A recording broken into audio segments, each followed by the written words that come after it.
The rBST controversy. BST, or bovine somatrophin, is a hormone that does a number of things, say in a cow's body, one of these being telling it to produce more milk. And generally, the more BST hormone that the cow produces, the more milk it's going to produce. And when farmers are selectively breeding cattle to produce more milk, they're also indirectly selectively breeding cattle that produce more of the BST hormone. For example, if one particular bull has been found to produce female offspring that produce a lot of milk, then chances are that bull has genes that he passed on to his female offspring, and those genes tell the body to produce a lot of BST. And so one way of getting more BST hormone in cattle is to selectively breed for cattle that produce more of the hormone. But another way you could do it is simply inject the BST hormone right into a cow. And you can do this.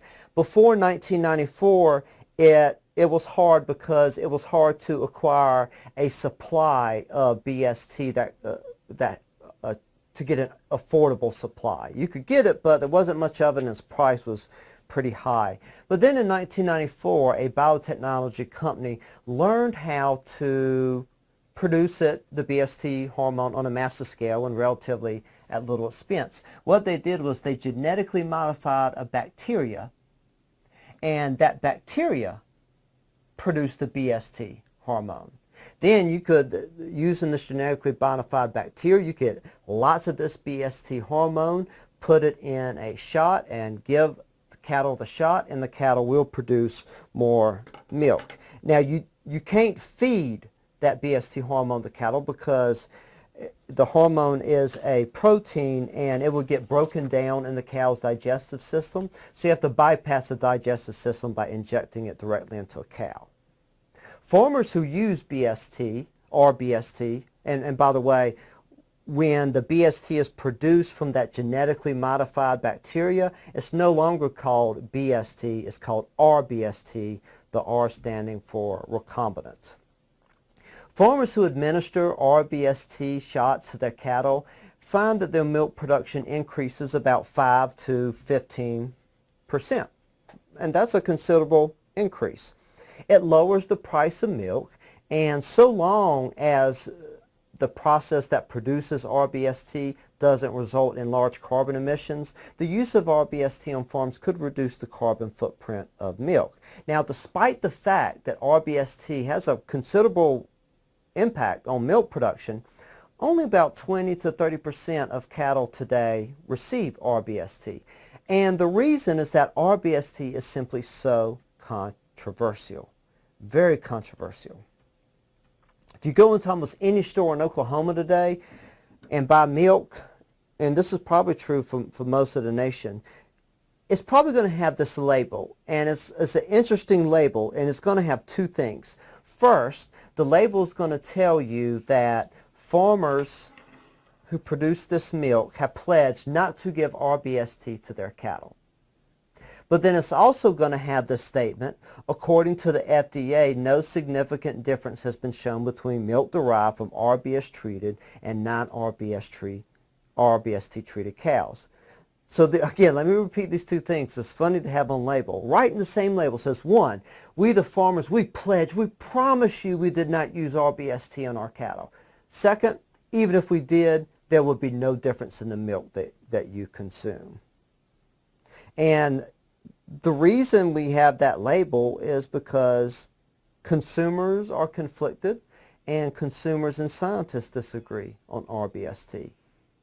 But overall, the consumer has won, and that's why most of the milk you consume will have that pledge that says cows were not treated with rBST. Is the consumer always right? This farmer's pledge on the label is a response to consumer concerns. But if you think about it, that pledge, it could be a form of negative or false advertising. So if you go out and say, I promise these cows did not receive rBST treatments, that's a lot like saying rBST is dangerous and you don't want to drink milk that was produced using it. But if rBST is not dangerous, that would be false advertisement. So the reason that pledge is followed by the statement, no significant difference has been shown between milk derived from RBS treated and non-RBS treated cows, that second statement is there to prevent them from being sued for false advertising. So they want to make this pledge, and at the same time they know the pledge might be false advertising. So as soon as they make the pledge, they say there's no reason we should be making this pledge to begin with. It seems as if scientists and consumers believe entirely different things, because it is true that the vast majority of scientific and government organizations do approve of rBST use in dairy herds. They think it's safe. Consumers seem not to, so scientists and consumers disagree, and that's why we have those conflicting labels. What does an economist, what does an ag economist like me think about these labels? I can tell you my perspective is I'm conflicted as well. On the one hand, if you live in a democracy and you want to know whether your milk was produced using some type of activity or some ingredient, maybe you have the right to know. That certainly sounds reasonable, doesn't it? On the other hand, you, the consumer, don't want to be given misleading information. Saying the milk was produced without the use of rBST suggests there's something wrong, dangerous in the milk if it did use rBST. To give you an example, alfalfa hay is a very safe hay. It's a great feed for many different animals, including dairy cattle. Suppose you went to buy milk, and on that milk there was a pledge. It says, "We, the farmers who produce this milk, swear to you we never fed alfalfa hay to our cows." Well, you would automatically assume that there is something dangerous about feeding alfalfa hay to cows. It either affects the cows or affects the milk and your health in some way. And, you know, a label saying non-rBST kind of does the same thing. It's misleading. I was thinking about this as one day as I was watching the comedy show Arrested Development, and they kind of reflected this false advertising sense of such labels, where the character Joe Bluth, he suggested that the slogan of his family's construction company should be the Bluth Morinto Company, a Colombian cartel that won't kidnap and kill you. And the character goes on to explain, underline won't, because that makes the competition look like maybe they will kidnap and kill you. Let's put ourselves in the shoes of consumers. In ensuring a safe food supply, consumers, and really everybody, we tend to rely on two things, two sources of information: scientific evidence and intuition. That intuition is formed from tradition, from things we hear from other people, but also a belief in the way the natural world works, or perhaps should work. Now, science lets us go beyond what nature can do. It goes beyond our intuitions. It lets us develop complete animal feeds that meet all the nutritional requirements for livestock. It allows us to artificially inseminate cattle. It allows us to do so many different things. But our intuition looks at some of these technologies and says, we should not stray too far from nature. So that science and intuition often conflicts. Scientists want to push the boundaries of nature, to engineer nature for our use. Our intuition says, let's don't stray too far from nature. I suggest that consumers want to know about the activities or ingredients that's in their food that concern them, but they only want to know those things for which there's a valid evidence for concern. Many people have considerable respect for agencies like the FDA, who have deemed rBST to be safe. At the same time, they know scientists and the FDA can be wrong, and scientists certainly have been wrong. Let me give you an example.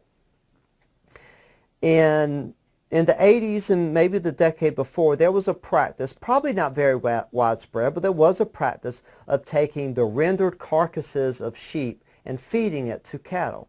It was deemed completely safe.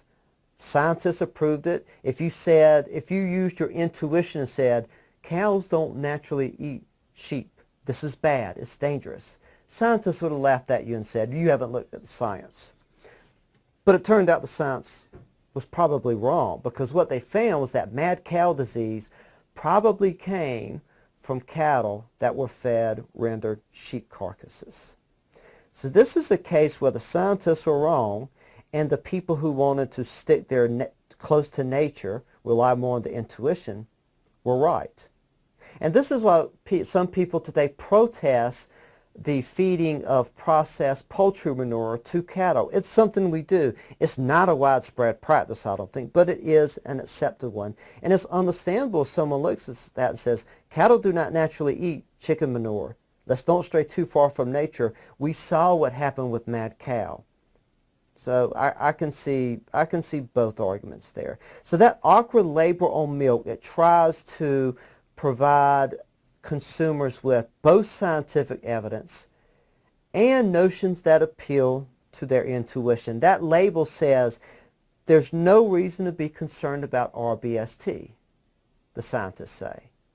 But the label also says, if for some reason you are concerned, this milk was produced by farmers who didn't use rBST. Let me conclude by summarizing various views and facts about rBST, which I think are important. And this is regard to milk from cows administered rBST. The FDA and virtually all prestigious scientific organizations, they've concluded that when you compare milk from cows that did receive rBST to milk from cows that did not receive rBST, the chemical composition of the milk is identical. There's BST hormone in both, but the chemical composition of the BST hormone is identical. The quantities of BST in both milks are identical. And even if the chemical composition and quantities of the BST were not identical, well, that hormone gets broken down in our digestive system, so it wouldn't matter anyway.